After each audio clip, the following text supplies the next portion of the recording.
Chapter 1, Lilies for Daniel. Rain painted the city in shades of grief. Detective Evelyn Hart pushed the door open, the bell chiming softly. She shook off her coat, dark hair clinging to her cheeks, and glanced toward the counter where Adrian Moretti stood, trimming stems with quiet focus. His movements were slow, deliberate, as if the world outside couldn't rush him, no matter how loud the storm grew. "Lilies again," he said, without looking up. His voice was calm, deep, carrying that faint Italian lilt that made everything sound like a secret. "They were his favorite," Evie murmured. "She always said it like that, were. Never are. Every Friday since her husband's death, she came for lilies. Every Friday, Adrian tied the same white ribbon around the stems. And every Friday, she thanked him with the same forced smile, the one that never reached her eyes." Adrian finally looked up. His gaze lingered just long enough to notice the exhaustion behind her polite mask. "Lilies for remembrance," he said softly, cutting the last stem. Then, after a beat, "But they're also for renewal." Evie met his eyes. For a second, she almost smiled. "I'm not there yet." "Then I'll keep the ribbon simple," he replied, tying the bow neatly. The smallest smile ghosted at the corner of his mouth. The bell jingled again. A gust of cold wind swept in with two men shouting across the street. Through the rain-streaked window, Evie saw a delivery driver shoved against a wall by two thick-necked men in leather jackets. Sokolov's men. Everyone in this district knew that name, even if they pretended not to. Evie's hand twitched toward her badge, hidden under her coat. But she stopped. This wasn't her case, and she wasn't in uniform. Her job right now was to stay invisible, not to pick another fight she couldn't win. Adrian, meanwhile, didn't move. He watched the scuffle through the glass, jaw tight, scissors still in his hand. One step, that's all it would take to stop it. One step, and blood would follow. But behind the counter, Rosa, his aunt, gave him a look, steady warning. "Not here. Not today." He exhaled, long and controlled, and turned back to the flowers as if nothing had happened. Evie noticed. She didn't miss much. "You're not going to call it in?" she asked, nodding toward the window. Adrian placed the bouquet gently in her hands. "The rain will wash it away soon enough." She frowned, not sure what he meant, the blood, the trouble, or both. But before she could press him, thunder rolled through the narrow street, loud enough to end the conversation. Outside, she hesitated by the door. The rain had thickened into a curtain of silver. She looked down at the bouquet, the petals already trembling in the cold wind. "You forgot this," Adrian said behind her, holding out an umbrella. Black, sleek, polished like him. "I'll manage," she said, though she clearly wouldn't. He stepped closer, unfolding it with a quiet click. "You shouldn't ruin the lilies," he said simply, and held it over her head as they stepped into the rain. For a heartbeat, they stood too close. The scent of rain and lilies mixed between them, faintly sweet, faintly sad. Their fingers brushed when he adjusted the umbrella handle, and both froze at the same moment, startled by a spark neither wanted to name. "Thank you," she whispered. Adrian only nodded. "Be careful, detective." Her brows lifted. "Did I tell you I was a detective?" He looked past her, to the corner where the thugs had been. They were gone now. "Call it a guess," he said, voice smooth as the rain around them. She gave him a curious glance before walking away, disappearing into the storm, the bouquet cradled like something fragile, like memory itself. Adrian watched her go, rainwater dripping from his hair. The umbrella hung at his side now, forgotten. From across the street, a black SUV idled too long. Its tinted window lowered just enough for Adrian to see a familiar tattoo glinting under a lighter's flame, a raven spreading its wings. Rosa appeared beside him, her voice low and grim. "Adrian." He didn't answer. The shop bell chimed again as Marco entered, soaked and tense. "He's back in town," Marco said, eyes darting toward the SUV. "Sokolov." Adrian's grip tightened around the umbrella handle until his knuckles turned white. "Then it begins again," he murmured. The bell jingled once more as the door closed, leaving the faint smell of lilies and the promise of a storm that wouldn't stop with rain. Chapter 2: Paper Cuts. The morning after the storm felt wrong. Too quiet, too clean. The city wore its usual mask again, but Evie could still hear the echo of thunder when she closed her eyes. She was nursing a stale coffee at her desk when Detective Jordan Price dropped a file in front of her. "Dead body in the East Quarter," he said. "City Procurement Officer. Name's Richard Bowen. Looks like a suicide, pills, note, the works." Evie flipped the file open. The photos were neat. Too neat. "No forced entry?" she asked. "None. Wife found him in his study. Captain says to handle it fast and quiet." "Quiet," Evie repeated, her tone dry. "Because he worked for City Hall?" Jordan nodded. "Because his name's in Councilman Vale's calendar. Twice." Evie's chest tightened. Vale, the man Daniel had been investigating before he died. Daniel had... Now, a year later, that trail was resurfacing. "Captain won't like it if we start digging," Jordan said, lowering his voice. "This is political dynamite. Vale's running for mayor." Evie closed the folder. "Then let's hope I like fireworks." By noon, the crime scene was sealed and cold. Evie's eyes caught on a detail others missed: a small bouquet in a crystal vase on the victim's desk. White lilies. Of course. Her stomach twisted. There was a florist's card attached, the print familiar in its neat black lettering: La Fiora. Her fingers brushed the shop's logo, the ink slightly smeared, the paper cheap. Something about it felt off. Adrian's cards were embossed, textured, always precise. Whoever made this didn't know what authenticity smelled like.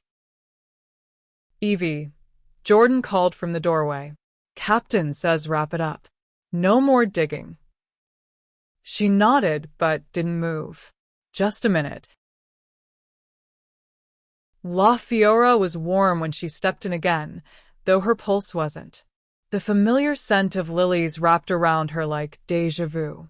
Adrian looked up from the counter, hands dusted with pollen. "Back so soon, Detective?" Evie held out the florist's card and a small evidence bag. "This came with flowers found at a crime scene this morning. Your shop's name is on it." His gaze sharpened, subtle but unmistakable. He took the bag, studied the card like it was a crime itself. "This isn't ours," he said finally. "The paper's wrong. We use pressed linen stock. This is pulp blend." "You can tell by touch?" He gave a faint smile. "You can tell a forgery by feel, Detective. Just like lies." She raised an eyebrow. "Then show me."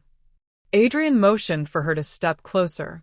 He pulled out a magnifying glass and set both the fake and real cards on the counter. Their shoulders brushed as they leaned over the display, heads close under the hanging lamp. "See that?" he murmured, voice low enough to stir the fine hair near her temple.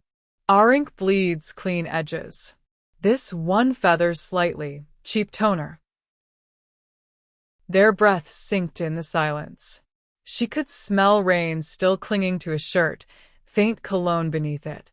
The moment stretched, fragile, dangerous. Evie cleared her throat and stepped back. "So, whoever made this wanted it to look like you sent those flowers." Adrian straightened, face unreadable. "Someone's trying to invite trouble to my doorstep."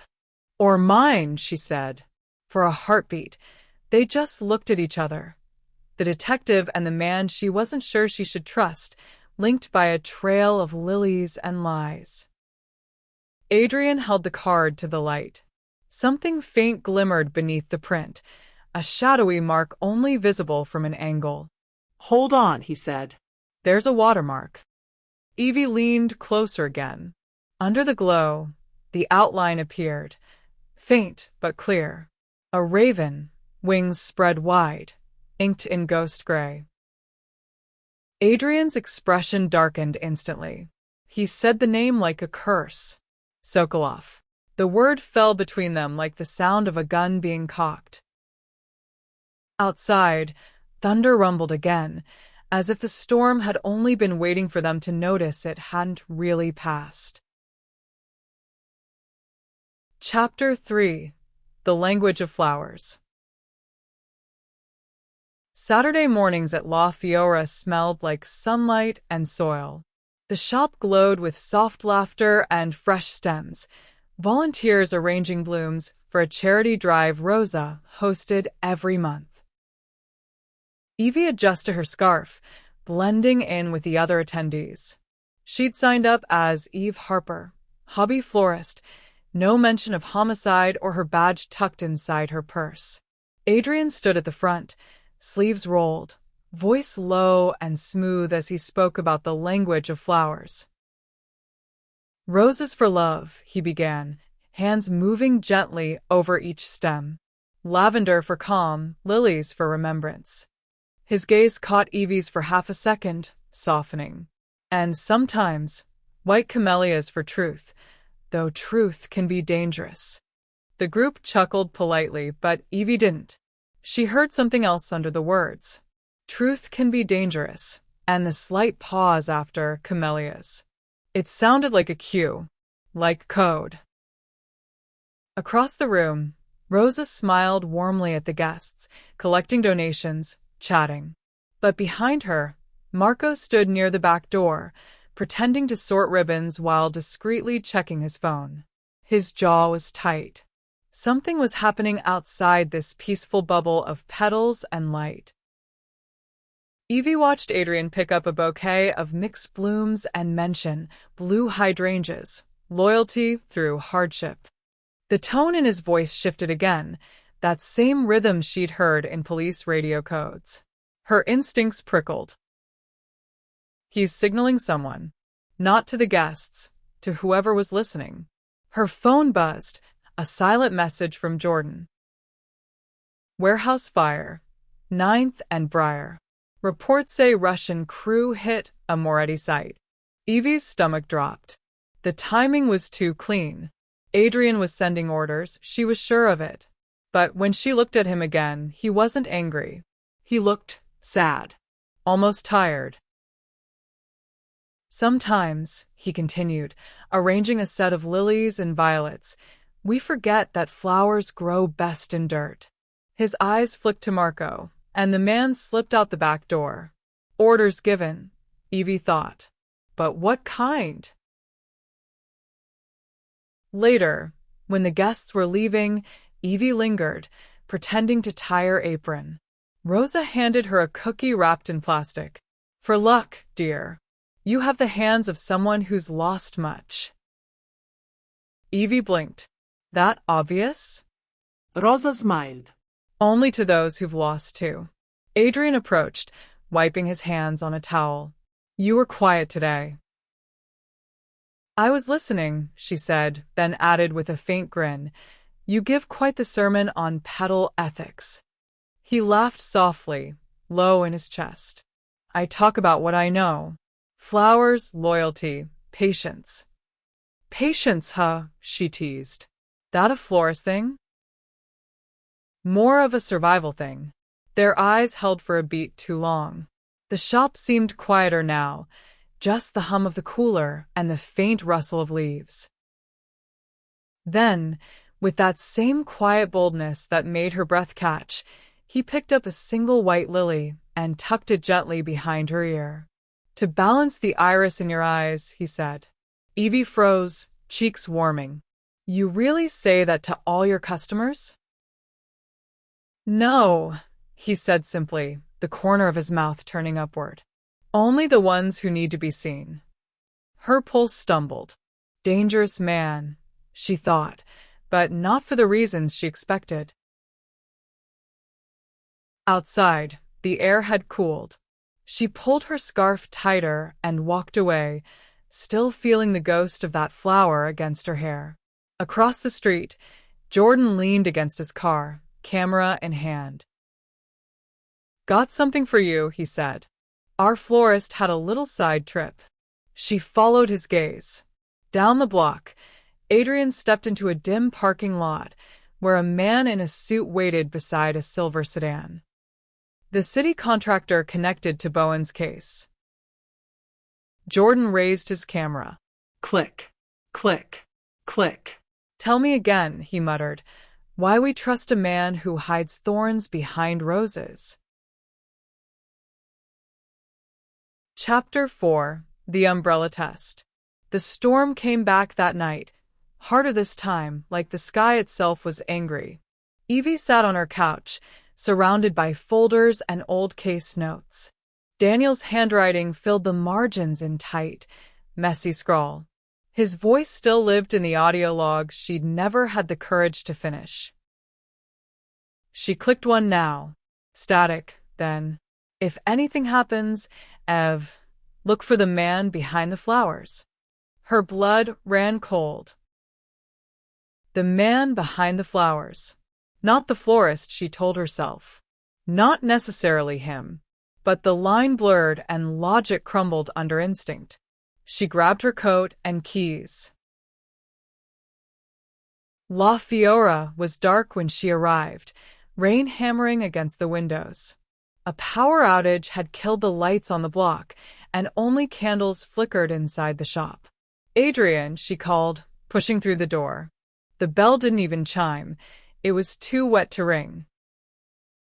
From the back room, his voice. "Evie? What are you doing here?" Before she could answer, a crash split the air, glass shattering at the alley door. Flames licked through the frame, heat blooming fast. Someone had thrown a Molotov. Adrian grabbed her arm and pulled her toward the stockroom. "This way." The smoke was thick already, the air tasting like panic and ash. They stumbled into the cold storage, slamming the heavy door behind them. The metal sealed with a hiss, muting the chaos outside. Evie pressed her palms to the wall, trying to breathe. "They're torching your shop. They're Sokolov's men," he said, voice steady but grim. "He's making a statement." "About what?" "About me." The emergency light above flickered weakly, casting them in a dim, icy glow. Their breath fogged the air, slow, visible, human. Evie turned to him, shaking. "Daniel said, he said to look for the man behind the flowers." "Was it you, Adrian? Did you?" His eyes locked on hers, intense and raw. "I didn't kill your husband." "Then why?" "Because if you keep digging, you'll end up like him," he cut in quietly. "And I can't." He stopped himself. "I won't let that happen." For a heartbeat, all that existed was the sound of rain on steel and the faint crackle of fire beyond the wall. He took off his coat and wrapped it around her shoulders. "You're shaking." "So are you," she whispered. He smiled faintly, but it didn't reach his eyes. "That's just adrenaline." The light flickered again. Their faces were inches apart now, his breath mixing with hers, the world outside dissolving in heat and smoke. Her fingers brushed his sleeve, steadying herself, she told herself, though it didn't feel like that. The alarm bell above them screamed suddenly, breaking the moment apart. They both jumped as cold water exploded through the ceiling vents. And then, a second crash. The back door burst open, doused by a garden hose. Rosa stood in the doorway, drenched but fierce, shouting something in Italian as she aimed the spray at the fire. The danger broke, the spell with it. Evie stepped back, pulse racing, throat dry. Adrian exhaled hard, running a hand through his soaked hair. "Guess I owe you an apology," he said breathlessly. "And a new coat." Evie didn't answer. She stared at the ground, a small, charred scrap that had slid under the door. She bent, picked it up carefully with a tissue. A tag, burnt at the edges, marked with a symbol pressed into the leather. A raven, its wings outstretched, and beneath it, carved in ash-gray ink, Election Day. Evie looked up. What the hell is he planning? Adrian's jaw set, eyes dark as the storm outside. Something big, he said quietly. And we're running out of time. Chapter 5. A Deal of Thorns. The precinct smelled like burnt coffee and overused lies. Councilman Richard Vale walked through the bullpen like he owned it, all handshakes and gleaming smiles. His campaign pin glinted under the fluorescent lights. Vale for tomorrow. Evie straightened the files on her desk, pretending not to notice the way every officer stood a little taller when he passed. Politics had a way of bending spines. Detective Hart, isn't it? Vale's voice found her anyway, oily smooth, friendly as a sales pitch. Your husband was Daniel Hart. Fine giornalist. A tragedy what happened. Evie froze for half a second before schooling her face into something neutral. Yes, sir. I read all his work, Vale said, hand to his chest in mock sincerity. If there's anything I can do to help with your department's ongoing investigations, consider my office a resource. Too helpful. Too polished. She smiled tightly. Appreciate that, Councilman. Though most of my cases don't involve campaign donations. He chuckled, the kind of laugh that filled empty rooms. Oh, I imagine in this city, everything does. When he walked away, her stomach churned. The man's cologne lingered like bad perfume, expensive, suffocating, impossible to wash off.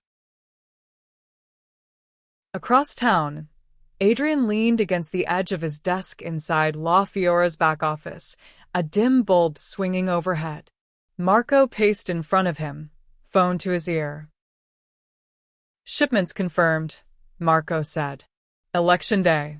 Vale's super PAC is the shell. Money's coming in clean, going out dirty. Adrian's jaw tensed. Sokolov's laundering through Vale. Yeah. Half the city's probably on that payroll. Marco hung up and looked at his boss. We can intercept the shipment, send a message. Adrian shook his head. No civilians. We don't start a war in the streets again. Marco's eyes flared. You keep saying that like Sokolov cares about rules. Isabella's gone because of him, remember? The name hit like glass shattering in his chest. Adrian turned away, staring at the photo frame on the wall, his younger sister's smile frozen in a sunlight that no longer existed.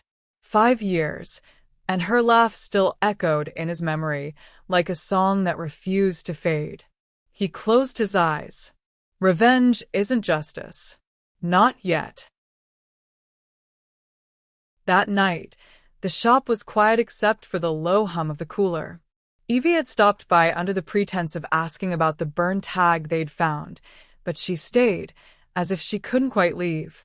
She was studying an old crate near the counter, tracing her fingers over a name carved into the wood. Isabella Moretti, she read softly. Family? Adrian looked up from his desk. The question hung heavy in the space between them. She was my sister, he said after a pause. His voice wasn't cold, it was hollow. Sokolov's people blew up her car. Wrong place, wrong message. I swore it would never happen again. Not to anyone innocent. Evie hesitated. That's why you hide behind a flower shop. Flowers grow in dirt, he murmured. You just learned to make beauty out of rock. Adrian reached for the pruning shears beside it and set them down carefully, the blade edge gleaming between their hands. A metaphor unspoken. He could touch her. He chooses not to. Evie's throat tightened. You don't talk about her much. There's nothing left to say, he said quietly. Only things to fix. Before she could respond, a knock came from the front door. Rosa's voice filtered through. Adrian, Marco's here. It's important. Evie stepped back as Marco entered, rain dripping from his jacket. His expression was sharp, worried. Adrian, he said, glancing at Evie, we've got a problem. He dropped an envelope on the table. Photographs, glossy and damning. Adrian in a parking lot. The city contractor. A handshake. A familiar face in the background. The dead procurement officer from Bowen's case file. Evie's pulse stumbled. Marco's tone was grim. Captain just authorized a quiet surveillance on you, boss. Adrian met Evie's eyes, voice low and steady. Then we'd better make sure they find what we want them to. Chapter 6: Fundraiser Waltz. The glass-house conservatory glimmered like a jewel in the night, a domed cathedral of orchids and chandeliers. Inside, the city's elite mingled beneath vines and champagne. Evie stood near the stage, scanning the crowd, her earpiece buzzing with chatter. She was here officially, security detail for the event. Unofficially, she was watching Councilman Vale like a hawk. The irony wasn't lost on her. La Fiora had supplied the floral arrangements. Every table dressed in white orchids, each petal perfect, each stem flawless.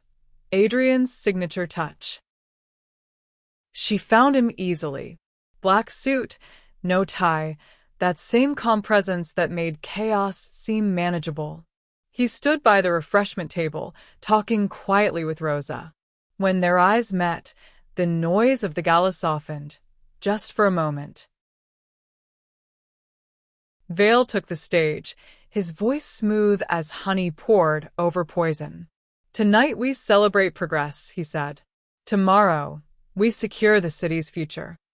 Evie caught a flicker in the crowd, a gloved hand adjusting a cuff, a small movement near the service door.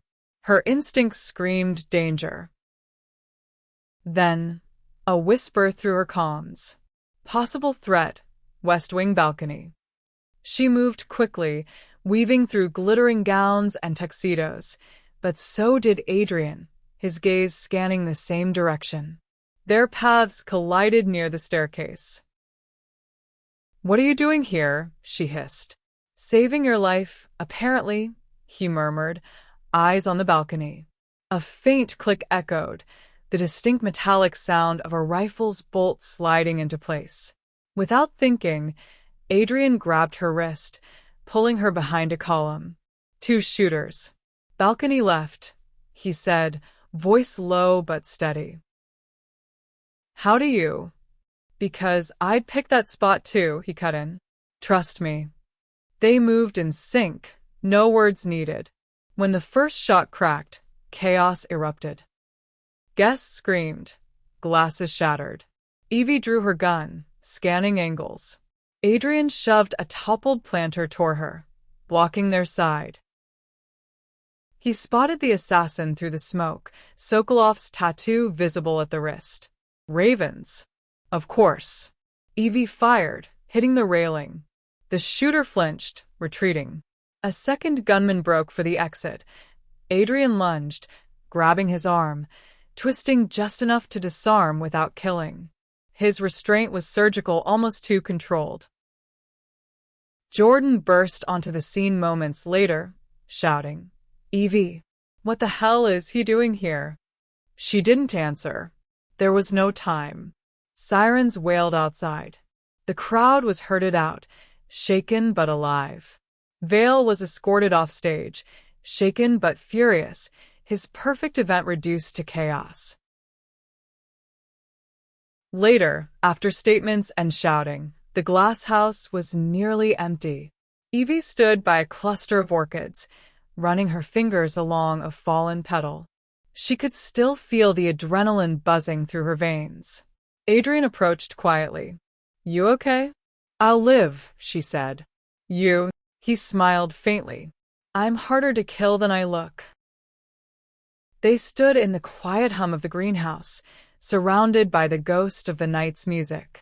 Then, softly, "Orchids thrive on neglect," he said, glancing at the blooms. People don't, she replied. He took a step closer, hand hovering over her back but never touching.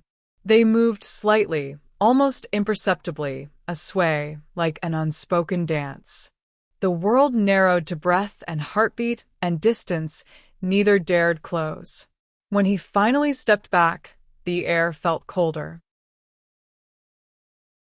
She turned toward the orchids again and saw something glinting in the pot's soil. A tiny metal casing. Not a bullet. A microdrive. Evie picked it up, heart pounding. Plugged it into her phone. The screen lit with files. Daniel's folder system. Unmistakable. Inside, transaction ledgers. Payments from Vale's committee. Shell companies. Offshore accounts. And one entry in particular.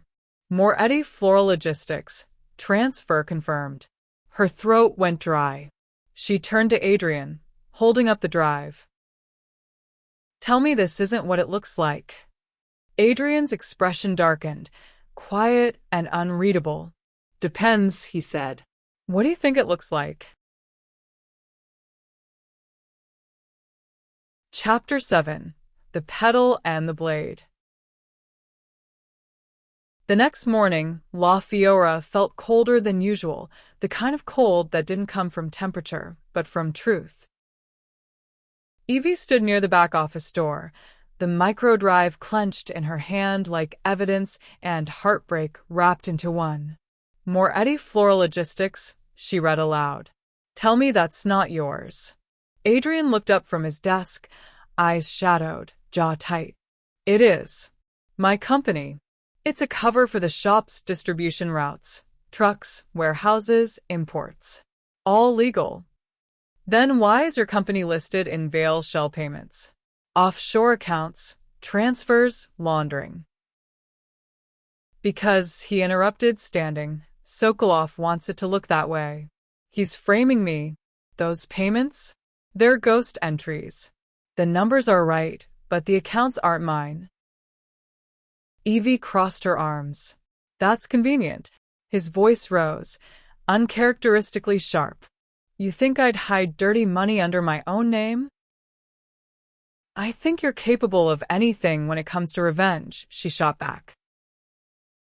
The silence that followed was thick, dangerous.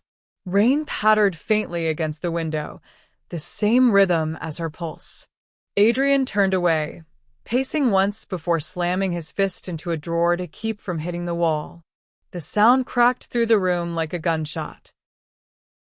Evie flinched, instinctively reaching for her sidearm, but stopped when she saw his face. Not anger. Pain. The kind that had nowhere to go. She stepped forward, quietly. "Hey." He didn't move. "Adrian," she said again, softer. "Look at me." When he did, she saw the fracture beneath his control, the man fighting himself, the guilt, the fear of becoming everything he hated. Without thinking, she reached out and placed a hand on his forearm. The muscle was tense beneath her fingers, trembling with restraint. "Don't," she whispered. "Don't break the one thing that still makes you different from him." The contact burned, not from anger, but from something deeper, unspeakable. For a second, the world shrank to shared breath and heartbeat. Then he stepped back, as if distance could stop gravity. "I swore I'd never be like him," Adrian said. "Rosa made sure of that." "Then hold on to that," she said. But before he could answer, Marco burst into the room, phone in hand, face pale. "Boss." He stopped when he saw Evie, then held the phone up anyway. "You need to see this." The screen flickered to life. A grainy video feed. Rosa, bound to a chair, gagged, her eyes wild but alive. Behind her, a man in a raven-marked jacket. A voice, smug, cold, unmistakable, spoke over the static. Bring the girl, detective, or she dies. The screen went black. Adrian's hand clenched around the phone until the glass cracked. Evie's blood turned to ice.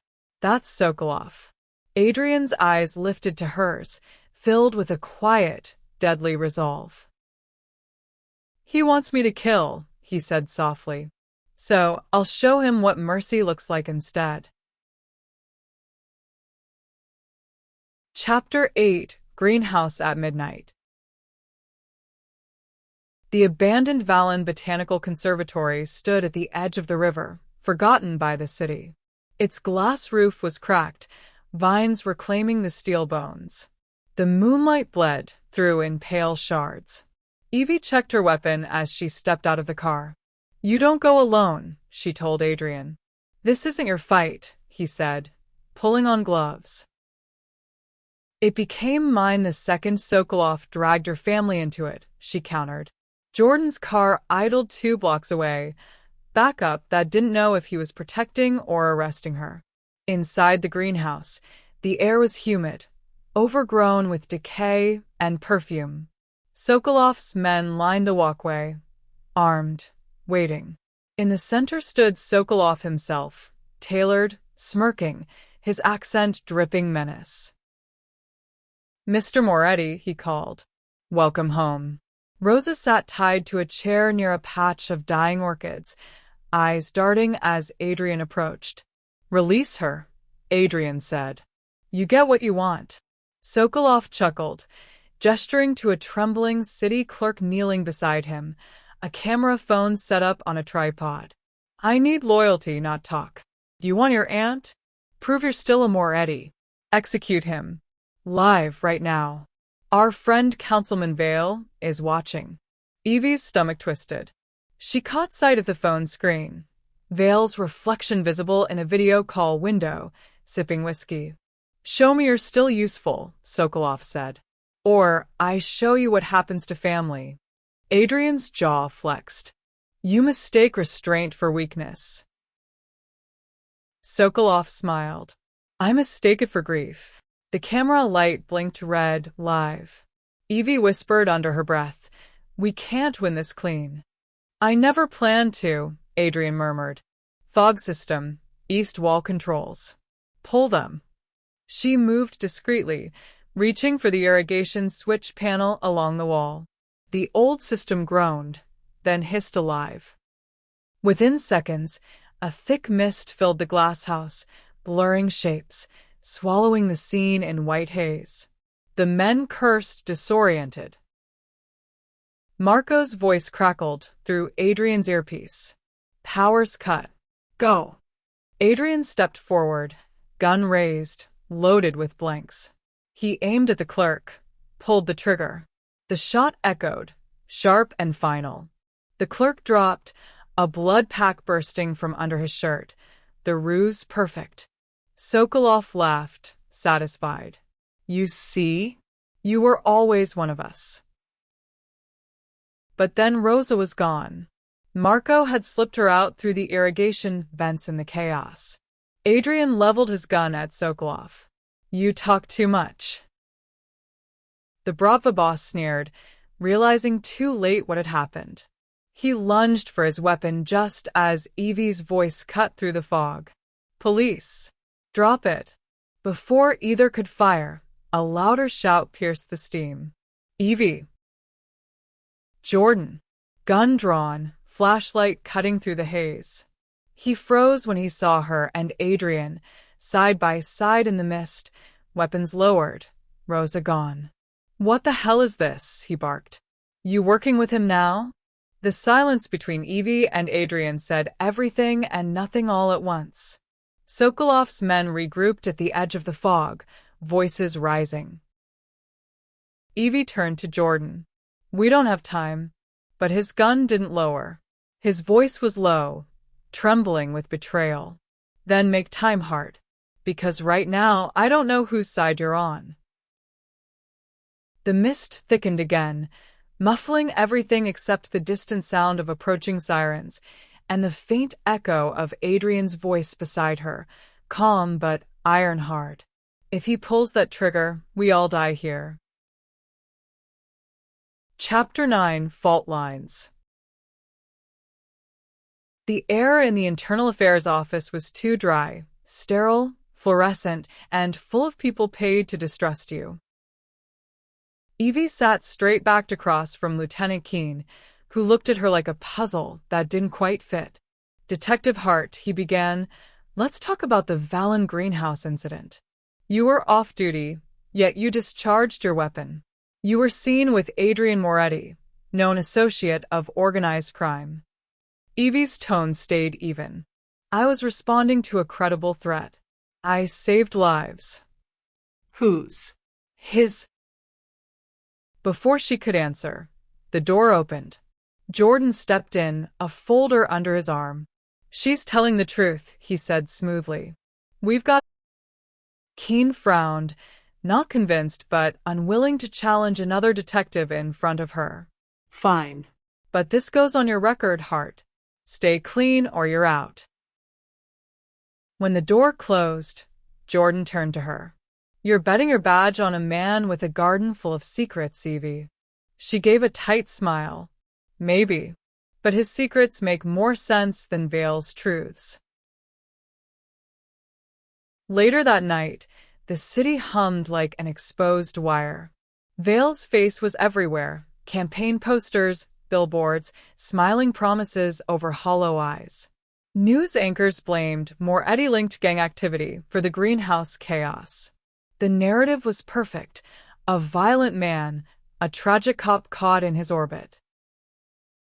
Evie sat in her apartment, lights dimmed, and pressed play on Daniel's final audio file. I can protect you, Daniel's voice said, steady but strained. You don't understand, a second voice whispered, shaking. It's Vale. Vale and the Ravens. They own everything. Even the flowers are his front. A crash, a scream, then static. Evie's throat tightened. The frightened clerk. Not Adrian. Not Moretti. She leaned back, eyes burning. Daniel had died chasing Vale's truth, not Adrian's crimes.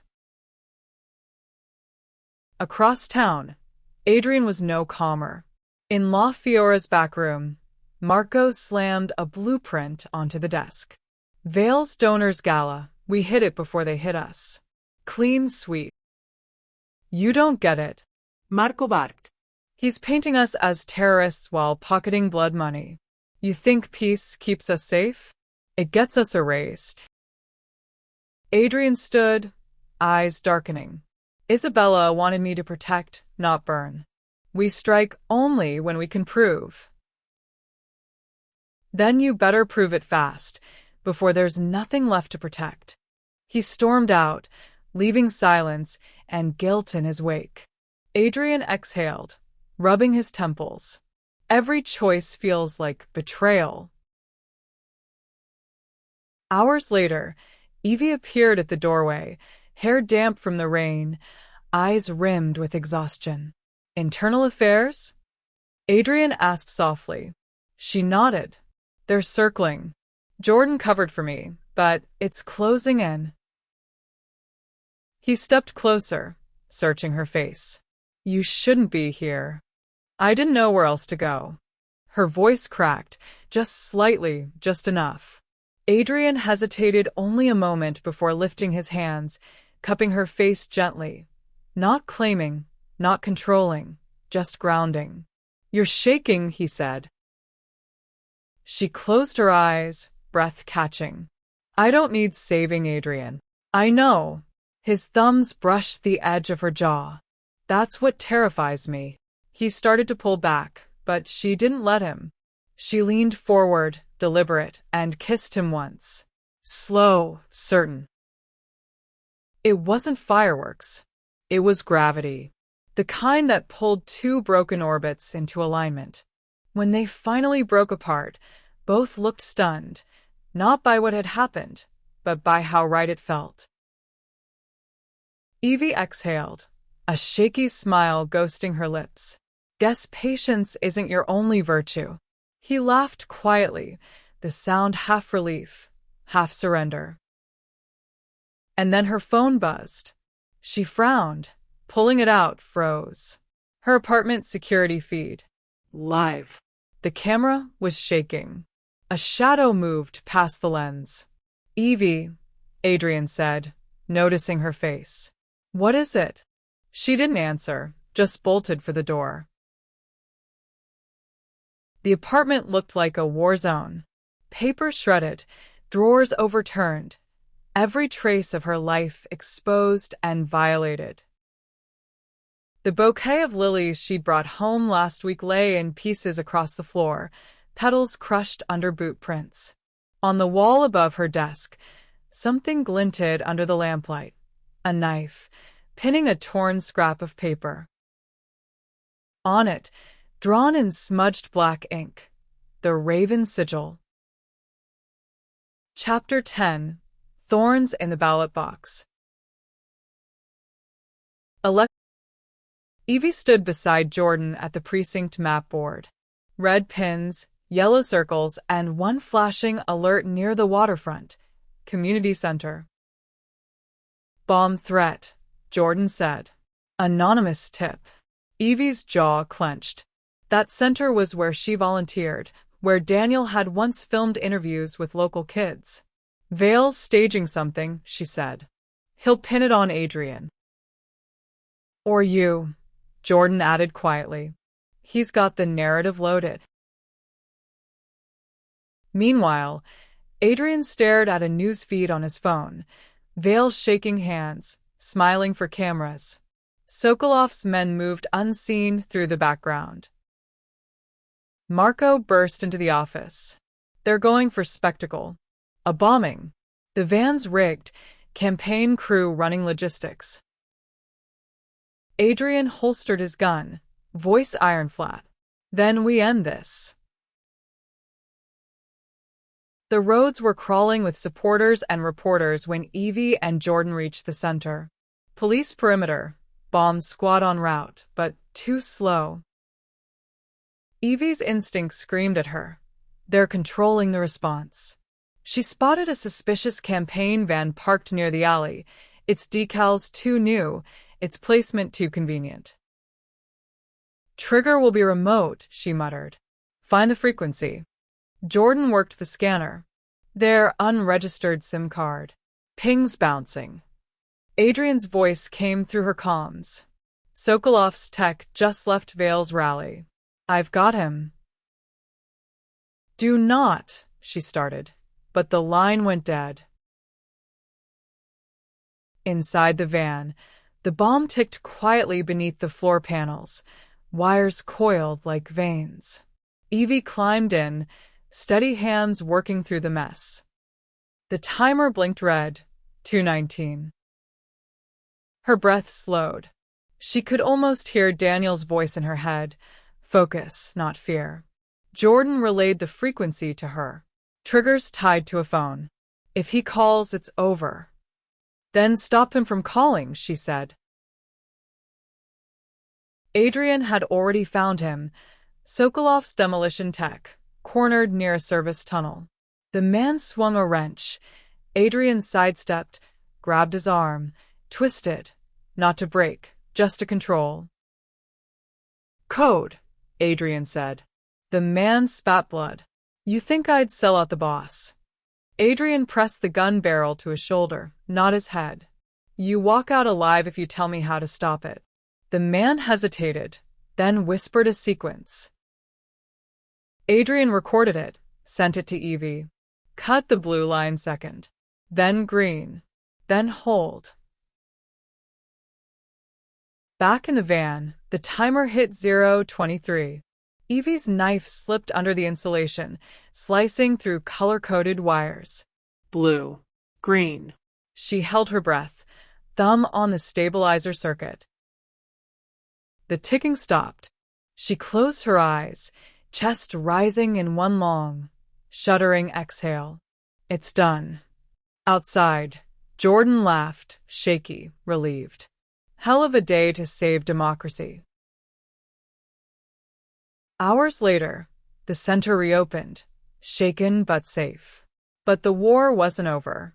Adrian sat in his dim office, uploading a file to a private server, Greenhouse Sting Audio, retrieved from Daniel's old mic. Sokolov's voice crackled through. Vale funds us. We clean his money. We win his elections. He gets the city, I get the streets. Adrian hit send. Minutes later, Vale's phone buzzed. Anonymous message. A link. The file. His hand shook as he listened. Then he looked up at his aide and said coldly, "End them both. Tonight." The call went out. Sokolov answered. And beneath the river bridges, the freight yard lights flickered awake. A place built for shipments and goodbyes. The final meet was set. Chapter 11. The River of Glass. The freight yard slept beneath a bruised sky.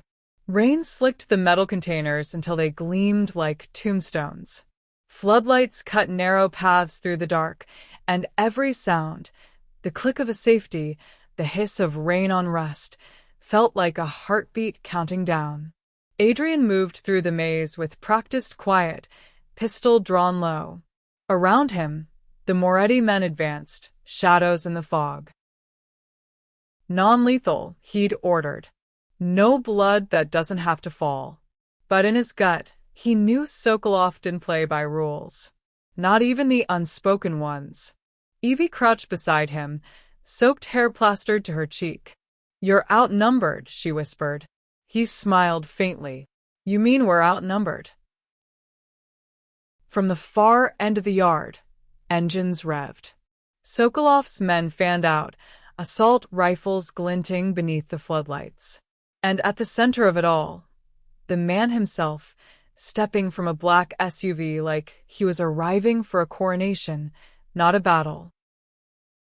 "Adrian Moretti," Sokolov called, his voice slicing through the storm. "Still pretending you're a saint among sinners?" Adrian stepped forward, gun steady. "Still pretending you're human?" Sokolov laughed, a raw, hollow sound. "You took my shipment. You stole my cleaner. And you have something else I want." He turned and dragged someone from behind a container.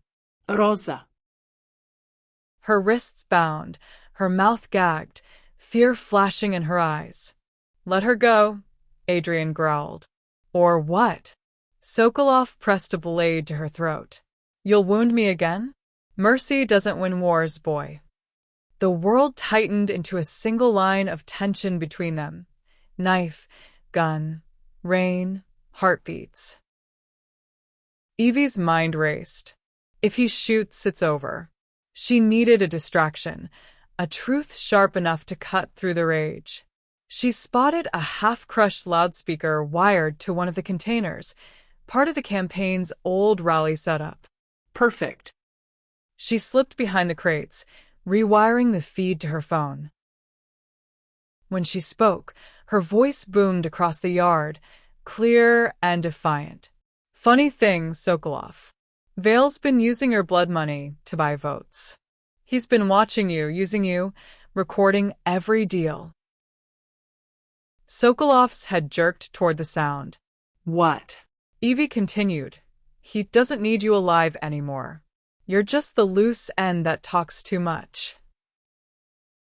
Rage flashed across his face, and in that crack of pride, truth spilled.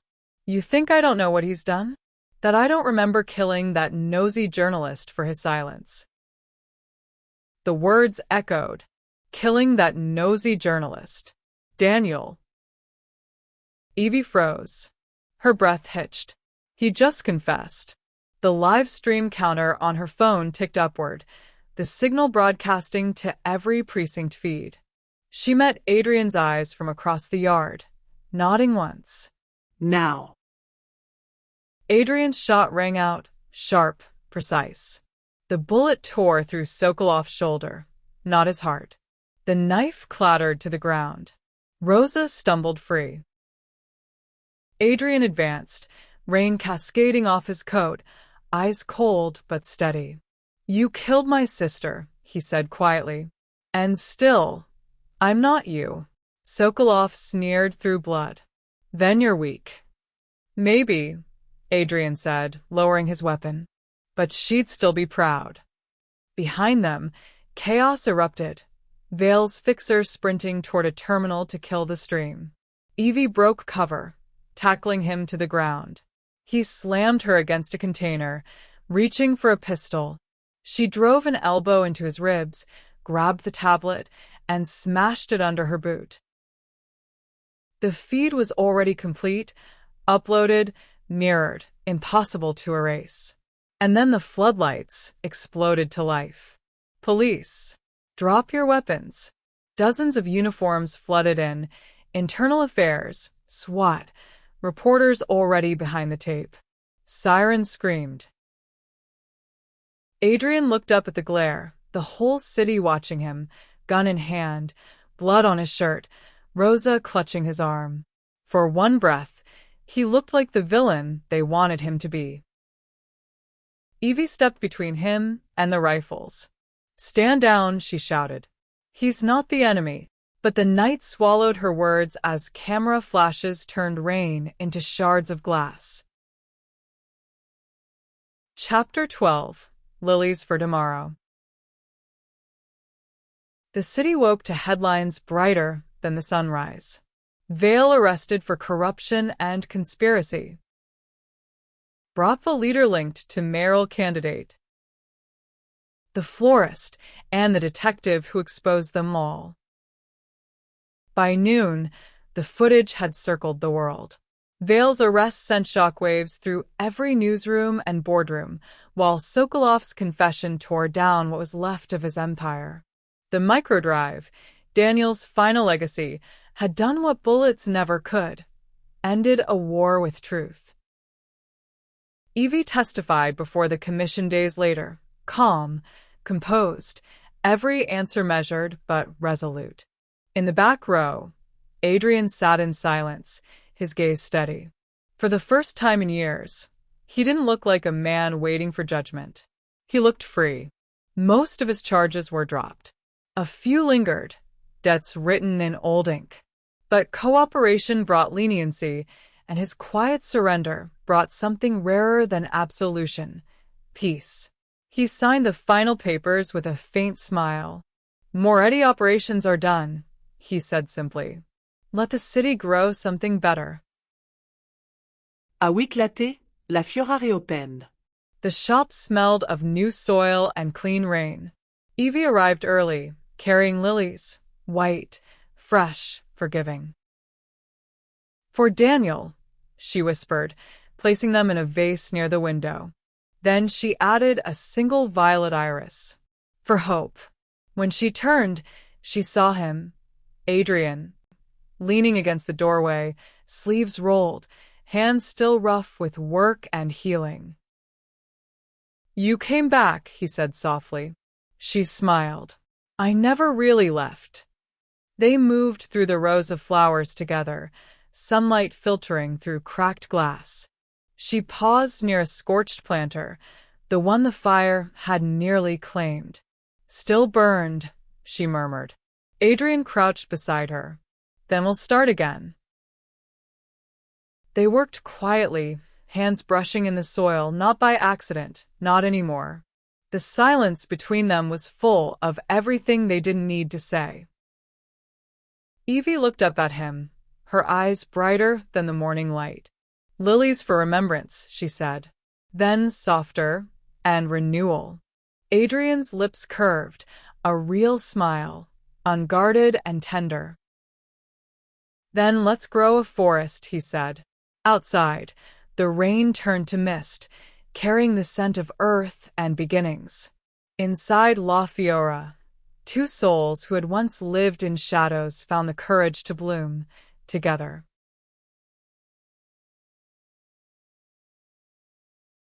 If you like this video, please like and subscribe.